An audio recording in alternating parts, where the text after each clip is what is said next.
Hi hello नमस्कार मंडळी, राम राम. मी अश्विनी आणि तुम्ही बघताय आज काय विशेष. तर काल होता गुढीपाडवा आणि सकाळ सकाळी किचनमध्ये गेल्यावर मला समजलं की बऱ्याच भाज्या मिसिंग आहेत. म्हटलं चला स्विगीवरून पटकन मागवूया, 7-8 मिनिटांमध्ये आमच्या इथे येऊन जाते. त्यानंतर मग भाज्या ठेवून दिल्या, सॉर्ट केल्या, सगळ्या ठेवून दिल्या. त्याच्यानंतर कुकर लावला. कुकरला लावलं होतं मी वरण भात आणि त्याच्यासोबत काही बटाटे टाकले होते, कारण मला पुरी भाजी बनवायची होती.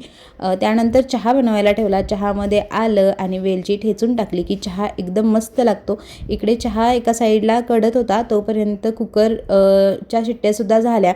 तर मी बनवणार होते पातळ जी बटाट्याची रस्सा भाजी असते ती आणि वरण भात.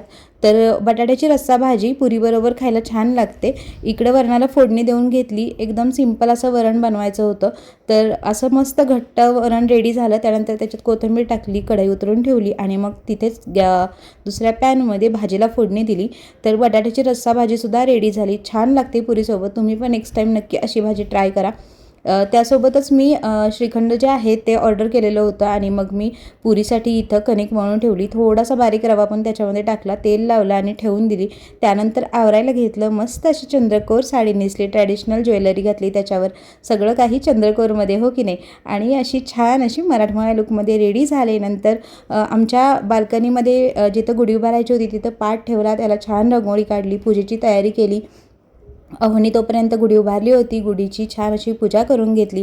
नंतर अहोनी इकडे नारळ फोडला, दोघांनी नैवेद्य दाखवला. गुढीला नैवेद्य दाखवून झाला की त्याच्यानंतर गूळ आणि कडुलिंब खातात आमच्या इकडे. तर गूळ कडुलिंब खाल्ला, थोडाच खाल्ला आणि खोबरंसुद्धा प्रसादामध्ये खाऊन घेतलं. त्यानंतर पुऱ्या करायच्या राहिल्या होत्या. आतमध्ये आले, मस्तपैकी पुऱ्या तळून घेतल्या आणि नैवेद्य रेडी झाला की गुढीला आणि घरातल्या देवबाप्पाला नैवेद्य दाखवला. त्यानंतर मग आम्ही सगळ्यांनी छानपैकी जेवण करून घेतलं. तर हा मिनी ब्लॉग मी आता इथे संपवते. तुम्हाला कसा वाटला मला नक्की सांगा. चॅनलवर नवीन असाल तर लाईक, शेअर, सबस्क्राईब करा. धन्यवाद.